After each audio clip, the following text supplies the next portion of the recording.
Oke, tes tes 1 2 3. Selamat datang kembali di channel NGR Tech ID. Oke, di video kali ini aku akan melanjutkan pembahasan kemarin ya yang kita sudah membahas tentang modal yang dibutuhkan untuk usaha RWNet. Nah, di konten kali ini kita akan menjelaskan, Bang, saya sudah bikin nih server, tapi saya bingung nih cara pemasaran atau mendapatkan kliennya bagaimana.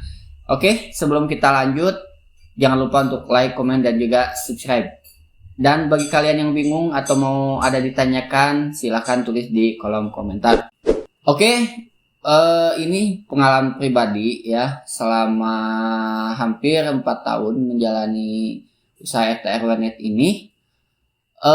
Langkah yang dulu saya lakukan itu untuk pemasarannya ya, yang pertama saya buka hotspotan dulu di warung rumah orang tua saya. Jadi di sana itu aku menyediakan tempat untuk anak-anak bermain atau nongkrong.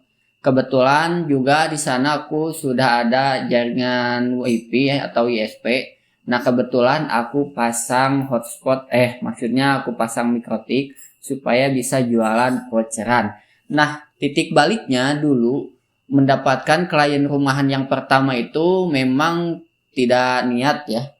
Jadi dulu itu ada tetangga yang menanyakan apakah bisa misal dia itu mau masang WiFi ke saya, jadi tanya, Bang, saya mau pasang WiFi, apakah sekiranya bisa di rumah saya? Terus saya bilang, bentar ya, saya searching dulu. Tuh, karena sebelumnya saya hanya bermain hotspot di warung saja ya. Tidak ada niatan untuk ekspansi ke rumah-rumah klien PPOE ya.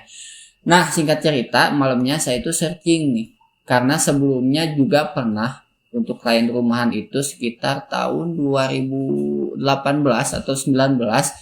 Cuman aku pakai sistem WISP ditembak langsung ya, dan ternyata sinyalnya jelek banget.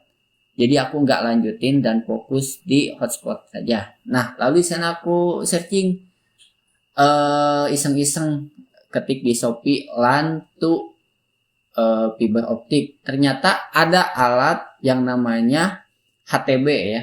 Jadi dia bisa mengkonversi kabelan ke fiber optik yang memang mana jarak ke klien pertama itu mungkin kurang lebih 250 meter. Nah, alhasil di sana aku sedikit merobohkan modal ya, mungkin kurang lebih ada 1 juta untuk membeli peralatan toolkit FO sama perlengkapan lain seperti modem.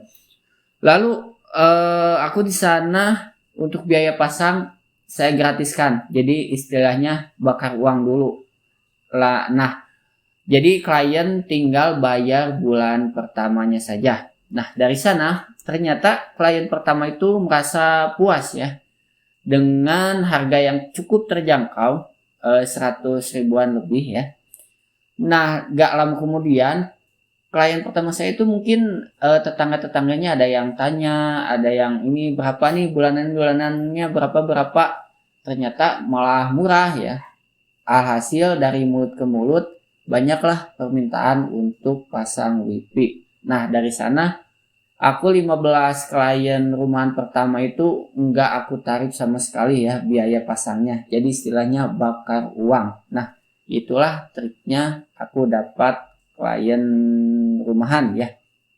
Jadi saran saya untuk teman-teman yang sekarang lagi merintis dan juga kesulitan untuk mencari klien rumahan ya, mungkin teman-teman bisa berkorban sedikit untuk membakar uang teman-teman semua. Jadi ke klien hanya dibebankan langsung tagihan bulan pertama tanpa biaya pasang. Insya Allah saya jamin banyak yang meminta untuk pasang WiFi. Nah, kalau sudah ada 15 klien pertama, barulah mungkin kita berlakukan biaya pasang. Misalnya 150, terus nanti bertahap lagi naik ke 250. Nah, kalau sekarang saya sudah mematok tarif untuk biaya pasang 250.000. Nah, itu sekian cara pemasaran yang dulu aku lakukan kepada klien pertamaku. Oke, ditunggu untuk konten selanjutnya. Jangan lupa untuk like, komen, dan juga subscribe.